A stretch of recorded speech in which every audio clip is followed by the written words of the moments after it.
guys, you can see our forests are burning, forests are disappearing, snow is melting, situation is very bad. और इन सब का क्या result है? Our earth is ailing, our earth is sick. अब किस sense में ये बात कही गई है वो हम बात करते हैं. So welcome to my channel and thanks for watching my video. आज हम बात करेंगे 11th क्लास में prescribed lesson the ailing planet the green movement's role. और इससे पहले की लेसन में हम आगे बढ़े, मैं आपसे रिक्वेस्ट करूंगी कि अगर चैनल पर फर्स्ट टाइम है तो आप सब्सक्राइब करें चैनल को, वीडियो को लाइक करें और अपने फ्रेंड्स के साथ शेयर करें. लेसन के कंटेंट पर जाने से पहले let us discuss some words. irrevocably, that can't be withdrawn or reverted, यानी कोई ऐसा स्टेप, कोई ऐसी बात उसको दोबारा से बैक नहीं कर सकते हैं, उसको हम irrevocable कहेंगे. मैकेनिक, हैबिचुअल, जो काम हम विदाउट एनी थॉट, बिना किसी विचार के एक मैकेनिकली मशीन की तरह करते रहते हैं, that is mechanic. Holistic, all rounded. Ecological, related to environment. Perception, perception जब हम किसी बात के लिए अवेयर हो जाते हैं, बिकम अवेयर ऑफ, जब हम सचेत हो जाते हैं कि यस उसका एग्जिस्टेंस है, उसको हम परसीव, जैसा हम देखते हैं, चाहे वो हम फिजिकल आइज से देखें और चाहे हम मेंटल आइज से देखें. Revolutionary, bringing about change. Living organism, living being, यानी कि किसी भी जिंदा प्राणी को हम क्या बोलेंगे? Living organism. Enormous, great. Metabolic needs, metabolism human body के लिए ज़्यादा यूज किया जाता है.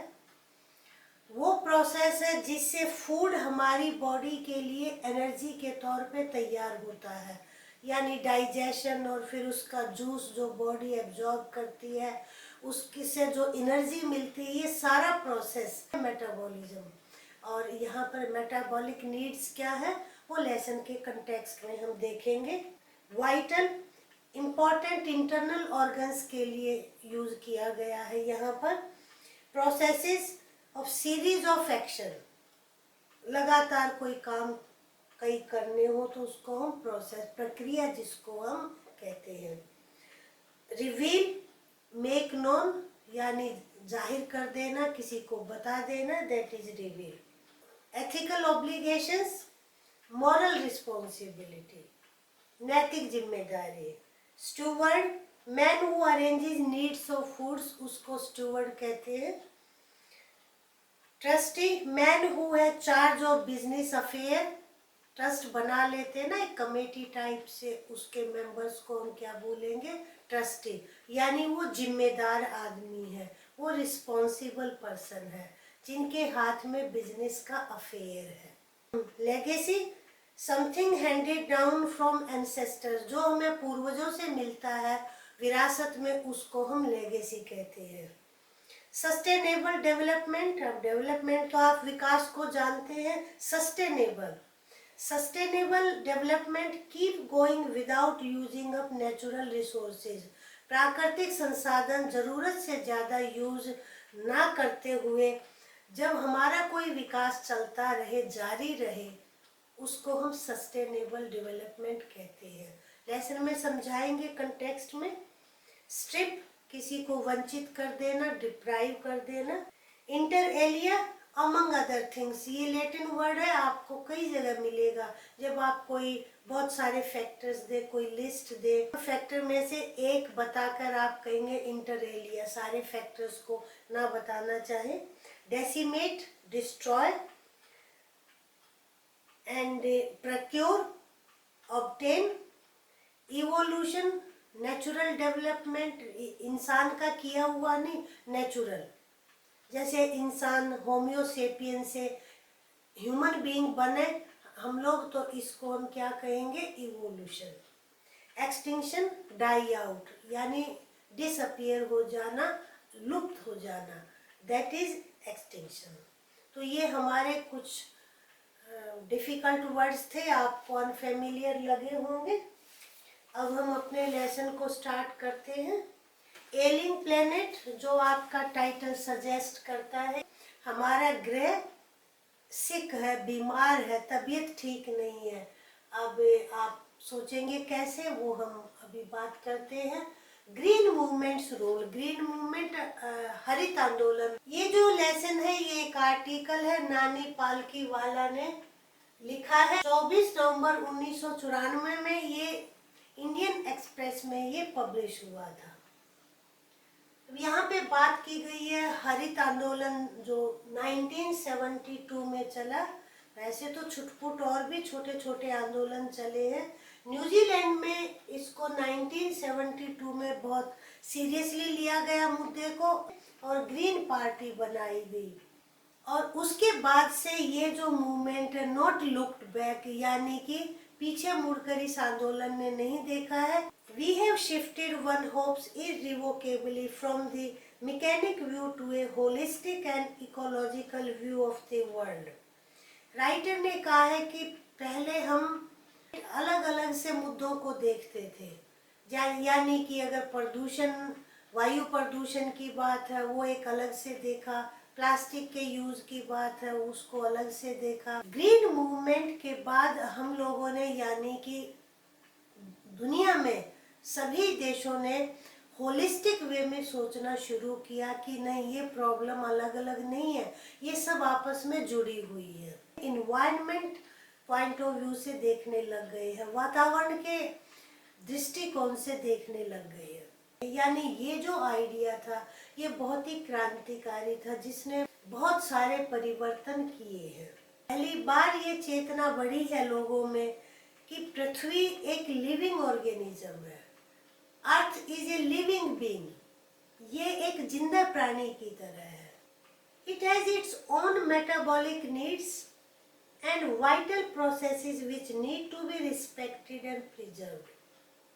यहाँ पर आपको मेटाबॉलिज्म मैंने समझाया था, तो लोगों में ये चेतना आई कि हम खाना खाते हैं, वी टेक इन फूड, तभी अच्छी तरह एनर्जी में कन्वर्ट होता है खाना, जब हमारा स्वास्थ्य अच्छा हो।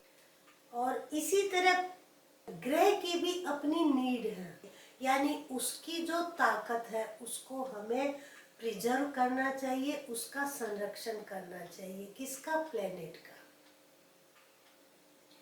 The Earth's vital signs reveal a patient in declining health. We have begun to realize our ethical obligation to be good stewards of the planet. Vital organ किसको कहते हैं? जो बहुत important हमारे शरीर के अंग होते हैं, जैसे हमारा हार्ट है, किडनी है, ये इंटरनल वाइटल ऑर्गन्स हैं। इसी तरह अर्थ के जो वाइटल ऑर्गन्स हैं, जैसे हवा है, पानी है, मिट्टी है, ये इसके वाइटल ऑर्गन्स हैं। तो ये ऑर्गन्स क्या बताते हैं कि हमारे ग्रह की हेल्थ वो गिर रही है, यानी स्वास्थ्य इसका ठीक नहीं है। और ये हमारी मॉरल जिम्मेदारी है, ये हमारी नैतिक जिम्मेदारी है कि हम एक अच्छे मैनेजर बने, यानी इस अर्थ का ध्यान रखें।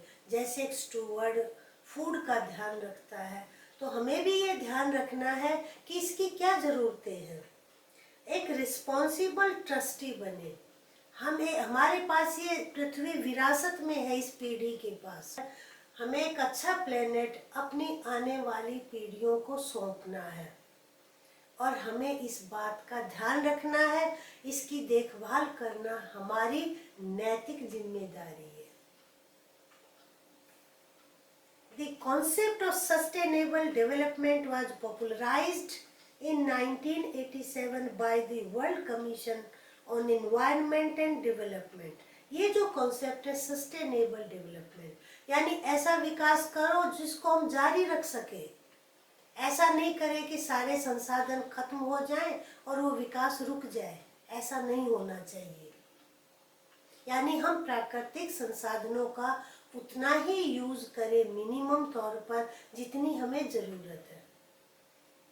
एक बड़ी अच्छी इसकी डेफिनेशन है, परिभाषा है सस्टेनेबल डेवलपमेंट की, ये आपको याद करनी पड़ेगी। Development that meets the needs of the present without compromising the ability of future generations to meet their needs। यानी डेवलपमेंट कैसा होना चाहिए, जो वर्तमान की ज़रूरतों को भी पूरा करे, लेकिन हमें भावी पीढ़ी की ज़रूरतों को भी ध्यान में रखना है। इंटरेस्टिंग किस्सा यहाँ राइटर ने बताया है। अब जाम्बिया के लुसाका में एक चिड़ियाघर है, जू है, उसमें एक पिंजरा है और वहाँ पर एक नोटिस लगा हुआ है पिंजरे के ऊपर कि दुनिया का सबसे खतरनाक प्राणी। Inside the cage there is no animal but a mirror where you see yourself। और वहाँ पे क्या है, एक मिरर है, एक शीशा है जिसमें आप जाओ और अपने आप को खुद को देख लो। अब इसका क्या मीनिंग बना कि इंसान सबसे खतरनाक प्राणी है। वो कहते हैं ना, जो दूसरे एनिमल है वो एक दूसरे को तभी अटैक करते हैं, तभी रिसोर्सेज का यूज करते हैं जब उनको भूख लगी हो, जो उनकी बेसिक नीड हो। लेकिन इंसान तो बिना बेसिक नीड के भी क्या कर सकता है, वो दूसरे को मार सकता है, डिस्ट्रॉय कर सकता है। इंसान को दूसरे को भी, एनिमल्स को भी और नेचुरल रिसोर्सेज को खत्म कर सकता है। Thanks to the efforts of a number of agencies in different countries, a new awareness has now dawned upon the most dangerous animal in the world। अब इंसान ने ये रियलाइज किया है, प्रकृति पर डोमिनेट नहीं करना है, पार्टनरशिप, भागीदारी। वो हमारा ध्यान रखती है नेचर, तो हमें भी उसका ध्यान रखना है। इस पार्टनरशिप की जरूरत है। मैं यहाँ इम्पोर्टेंट जो आपके क्वेश्चंस के एंगल से हैं वो पैराग्राफ ले रही हूँ। Mr. Lester R. Brown, in his thoughtful book The Global Economic Prospect, points out that the Earth's principal biological systems are four: fisheries, forests, grasslands and croplands, and they form the foundation of the global economic system. In addition to supplying our food, these four systems provide virtually all the raw materials for industry except minerals, petroleum derived synthetics। अर्थ पर 4 biological systems हैं। Cropland यानी जिस जमीन पर हम फसल उगाते हैं, फिशरीज मछली पालन, फॉरेस्ट जंगल, ग्रासलैंड घास के मैदान। ये 4 बायोलॉजिकल सिस्टम्स हैं जो हमारी सारी ज़रूरतों को पूरा करते हैं।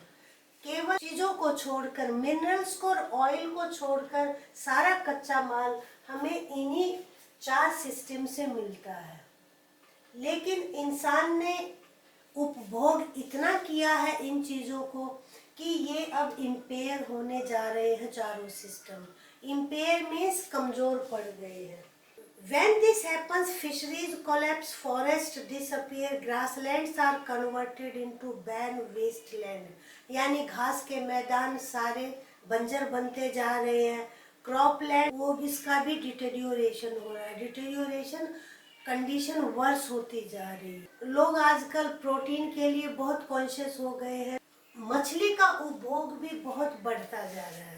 जंगल भी डिस्ट्रॉय होते जा रहे हैं, लुप्त होते जा रहे हैं। लोग फायरवुड के लिए जंगल को डिस्ट्रॉय कर रहे हैं। तो राइटर का ये क्या मानना है कि जो बर्तन में जो हम चीज़ पका रहे हैं वो सस्ती है, लेकिन उसके नीचे जो आग जला रहे हैं यानी ईंधन, वो ज़्यादा महंगा है। आज मैं इस लेसन को यहाँ फिनिश करती हूँ। कन्वीनियंस के लिए मैंने 2 पार्ट में डिवाइड कर दिया है और इस पार्ट में जो मेजर क्वेश्चन होंगे, green movement, when it started, where it started, definition of sustainable development, what is the significance of the sentence the most dangerous animal, and एक लॉन्ग क्वेश्चन आपका इसमें हो सकता है, what are the 4 biological systems I hope you enjoy the video. बंद करने से पहले वीडियो को लाइक करें, शेयर करें। अगर फर्स्ट टाइम चैनल पे है तो चैनल को सब्सक्राइब करें। Okay, thank you.